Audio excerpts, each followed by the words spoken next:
she's losing clients. We have to take that into consideration when we're looking at who's going to stay at the brokerage. Hey guys, and welcome back to my channel. What is up, everybody? On this gorgeous Tuesday afternoon, we're halfway through the week, and I am fully done with season 5 of Selling Sunset. I told you guys I would be back here to give my final thoughts of the season, and we gotta talk a little bit about the reunion. But before we get into it, you guys know what you gotta do. Give this video a thumbs up and subscribe to my channel if you have not, so you never miss out on any of my reality TV recaps. So, oh my gosh, Selling Sunset season 5. There's a lot of complaints I already see about it, and I'm gonna be very positive and say that I loved the season. I just enjoy Selling Sunset. I enjoy having my show to binge. I'm a little upset that it was only 10 episodes. I would have loved to watch a few more episodes because I actually really fell in love with this season. I thought it was a lot better than last season, and I'm really looking forward to the reunion, which comes out on May 6th on Netflix, hosted by Queer Eye's Tan France. All of the ladies and the Oppenheim brothers are going to sit down and confront all of their issues. However, Christine Quinn will not be there. Yes, I'm sure you heard the news by now. She tested positive for COVID, and she was offered an opportunity to zoom in and call in and kind of confront some issues, but she wasn't feeling well enough to do that. And of course, everyone on the internet is already saying that she faked COVID, that she's lying, she doesn't want to face up to all the women. And you know what? I don't think that you can fake COVID. I feel like there's a whole production crew. They obviously monitored these tests. I don't think Christine is lying. I actually hope that she's doing okay because, you know, she had COVID and she couldn't make it to the reunion. However, I'm really upset about it because I wish that they could have postponed the reunion for Christine to be there, because what is a Selling Sunset reunion without Christine Quinn? I mean, she is the most polarizing character on the show. She has issues with most of the ladies, and that's the point of a reunion, to hash out your issues and to hopefully find resolution. However, she's not going to be there, and I just don't understand. They should have postponed it, but the problem is when you get a whole camera crew and a whole production and you hire a bunch of people to work on this reunion, it's probably not that easy to postpone. So I'm really frustrated here. I wish that they could have figured out a way to get her there. But obviously, if she had COVID, she couldn't be there. And I'm sure the reunion will be talking a lot about Christine, even though she's not there. So yeah, I'm gonna watch the reunion, and obviously I'll report back in a couple weeks and give you guys my thoughts. But I mean, as of now, we're gonna have to watch the reunion without Christine and without Amanza because she was also unable to attend. However, Amanza does zoom in, so I'm sure she'll come in for like a segment or some type of part and kind of close out her storyline and talk about her fight with Brett that was in Greece or whatever else Amanza has to add. I really enjoy Amanza on the show, and I mean, she is fabulous. But let's talk a little bit about the season of Selling Sunset. I did my episodes 1 through 3 recap, which I posted earlier this week,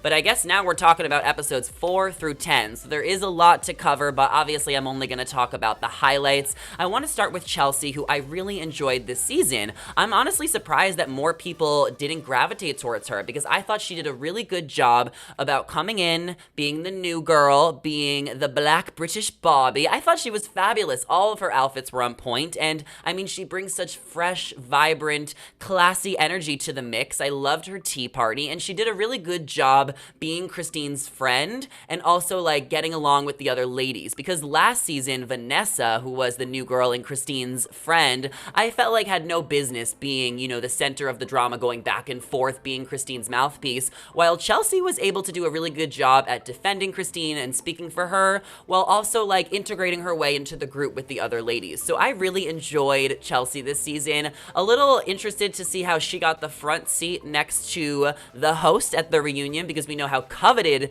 that position is. But hey, now talking about Christine, I mean, obviously she had a lot of drama this season. I really enjoyed her scene and her sit down with Mary when they got lunch, and Mary was like, yeah, I know your birthday, it's on my calendar. I thought that was very genuine and authentic. However, I think the issue is that Mary did not wish Christine a happy birthday. Like, even if they're not friends, they still work at the same office. So I don't know why Mary couldn't have wished Christine a happy birthday. I thought that was a little off. I have never once instigated a situation. However, I really enjoyed Mary this season, and I enjoyed her in the management position. I thought she took her job really seriously while Jason and Brett were building the Oppenheim Group in Newport Beach, which apparently we're getting a spin-off, a little Newport Beach, Orange County spin-off, which I think is going to be really, really cool to see another Selling Sunset. And I don't really know what's going to happen for the next 2 seasons of Selling Sunset. They got renewed for seasons 6 and 7, and since Christine was not at the reunion, do we think she's going to get fired from the show? I don't know. I think that she probably doesn't work at the Oppenheim Group anymore. I mean, let's be real. I don't think she sold a home all season, but I definitely think that she'll have to continue on. It's just a little bit of blurred lines, because usually when you sign on to a reality show and you know there's going to be a reunion, you have to show up at that reunion. It's in your contract. Obviously, she had COVID, so that's different. But I mean, the reunion kind of was sprung upon us, and we didn't know it was even happening. I'm sure the cast members didn't even know it was happening. So I don't really know where we're going to be able to go from here, but we do know there are 5,000 fake storylines that we need to talk about. And when she said 5,000 fake storylines, when Christine tweeted that, she was talking about the $5,000 that Christine supposedly paid off somebody to not work with Emma. And I mean, that doesn't seem like a lot of money when you are dealing with multi-million-dollar houses. And the reason it's kind of also confusing is because I want to believe Christine. She says it's not real, but if it's not real, then why didn't she show up for her meeting with Mary and Jason? That is really fishy. I don't understand how you could just ghost somebody, let alone your manager, let alone your friend, let alone a scene. I think it's extremely rude and inappropriate to not show up. So honestly, I mean, I'm not going to be a Christine apologist here. I think that's really messed up that she didn't show up for that, and it really just adds more validity to Emma's claim. Christine really did pay someone off if she can't even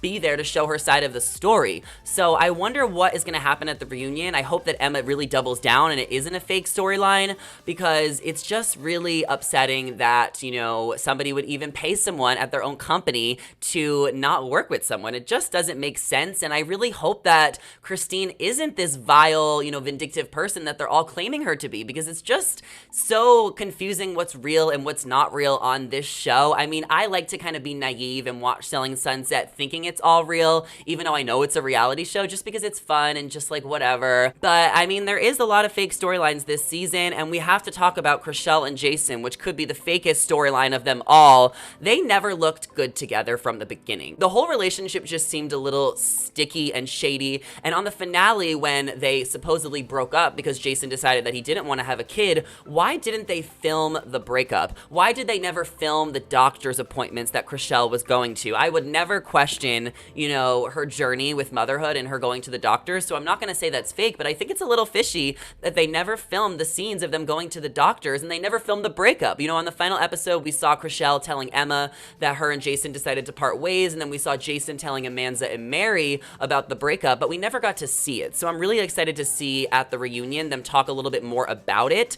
And I mean, CHRISHELL wants family, and I think that co-parenting is such a thing in 2022 that even though she wasn't planning on marrying Jason, she thought that because they were such good friends that he would be a good father. And I think Jason would be a good father, but ultimately you can't really force somebody to have a kid if they don't want to. I really liked Amanza's stance on things, where it's like, you'll surprise yourself, you'll be a great dad, but Jason is just too focused in his professional career, and I mean, he doesn't want to have a kid, so him and CHRISHELL broke up. Crazy. They're probably never getting back together, and I hope CHRISHELL finds someone new. So apparently CHRISHELL is now dating G. Flip, who is a 27-year-old Australian musician. So I think we're gonna hear a little bit more about that at the reunion, which I'm really excited about. Emma and Micah, I'm also excited to see about where they stand. You know, Emma has done some interviews since the show ended, and apparently her and Micah are still talking and like kind of friends, and maybe they're dating a little bit, but they don't even follow each other on Instagram. And there's also been a lot of claims that Micah has like a girlfriend in Texas for the past 4 years, so I don't know how real that relationship was. I thought it was a little shady how Emma described her Raya messages with Ben Affleck, because even though I do believe Emma, because Ben Affleck was said to be on Raya multiple times in 2020 when COVID started hitting. Apparently he was flirting with many girls on Raya, so I do believe Emma, but I think it's a little shady to to expose somebody that you talk to on a dating app, because dating apps are supposed to be like discreet. Even if it's a celebrity dating app like Raya, it's still a little shady to just kind of like air out, you know, your dating app messages. But I guess when you're on a reality show and you need clicks and headlines, I won't, you know, judge Emma too hard for exposing Ben. I think it brought some publicity to the show. So in this instance, I think it's okay, but normally it's not really super, you know, appropriate to kind of air out those messages. Emma has definitely been a little bit of a pot stirrer this season. She's so classy and fabulous, and I do really appreciate her, but we have to call her out on her BS too, because we're here to talk about Selling Sunset. One of the other fights and feuds that kind of sparked a lot of conversation this season was Davina versus Chelsea. Now, Davina cannot sell a home to save her life. I mean, they really give her like this ditzy edit that she's a horrible realtor, which is really great TV to watch, and somebody has to kind of play that role. But I mean, is Davina really like that in real life? Because she comes across so ditzy, and I'm just like, are they gonna fire her? Are they gonna keep her at the brokerage? Like, they're kind of alluding to the fact that someone's going to get fired if any of these girls even work at the Oppenheim group. I mean, I'm sure a lot of them do, but it seems like a few of them don't really work there, and they're just there to kind of be on the show. I mean, Vanessa didn't sell a house all season. I feel like Maya left. I mean, she has her kids and her husband back in Miami. I love Maya's accent. Maya is hilarious. Maya probably left the brokerage, and I know she suffered a miscarriage, which is really, really sad. So we're wishing our best for Maya, but I don't know if she'll be back next season. Heather is now married to Tarek. It was nice to see a few clips of her wedding. I think if it was any other reality show, they would have milked the wedding for like 3 seasons, like if it was on Bravo or something, but we didn't get to see too much about that. But I know Heather is so happy and so in love, and I'm happy for Heather. I think she keeps it real, and I don't think she wants to be involved in the drama, and that's kind of why she misses out on a few episodes.